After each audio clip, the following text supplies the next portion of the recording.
Kiev has been trying to pull out neo-Nazi Azov battalion troops from the battle. Russian and Donetsk Republic officials say most of Mariupol is now in their hands. Ukrainian President Zelensky recently told the Associated Press that the city is at, a quote, the heart of the war because the outcome of the battle could define upcoming peace negotiations. Our senior correspondent Murat Gaziev reports from the area.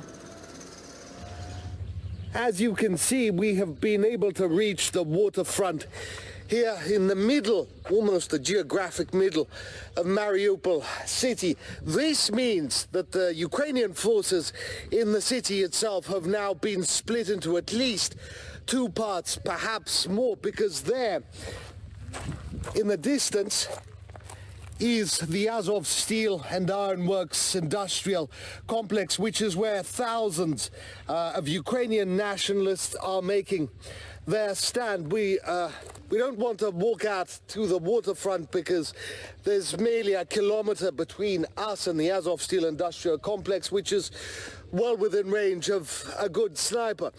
On the other side is the port of Mariupol, which is where another group of Ukrainian forces, troops as well as nationalist elements, have also been surrounded. They have already lost a significant part of the port, which has been liberated by Russian forces. But again, this means that a significant amount of Ukrainian troops have now been split and encircled. It all came at a tremendous cost. Ukrainian nationalists made fortresses out of people's homes and neighborhoods, even as they forbid them from leaving those homes under the penalty of death. Human shields on top of scorched earth. This is the right bank of Mariupol, all but downtown, the city center. Fighting here was especially ferocious, but it is at least over now. People are once again out in the streets, no longer hiding in basements. Some of them with what possessions they have left on carts, their apartments and houses burned. Some buildings are more or less okay.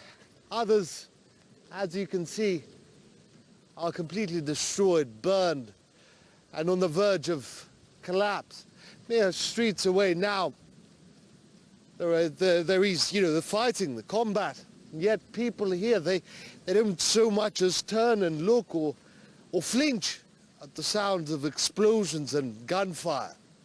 Wherever you go in liberated areas, tired and weary civilians pull carts piled with their possessions or firewood or loaded with water. For weeks, they had been unable to do even that.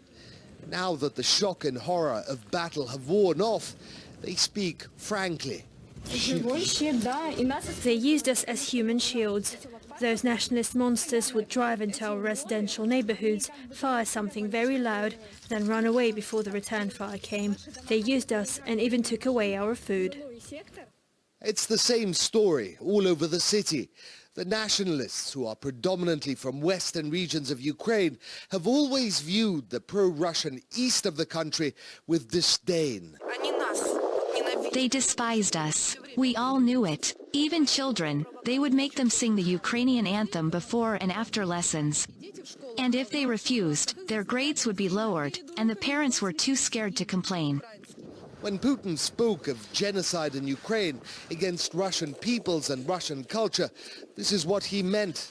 The kidnappings, the secret prisons and torture, the brainwashing of thousands. The Western press ignored this. People were too scared to cry out for help. They told us, if we have to retreat, we will wipe the city off the face of the earth. The nationalists said this to us. Back in 2014, I remember, the nationalists first appeared in our city. A woman in a queue let them go first, called them our defenders, and one of them turned around and told her, "Who said we came here to defend you? We've come to make mincemeat out of you." And that's what they're doing now. Murat Gaziev, RT, from Marioupol.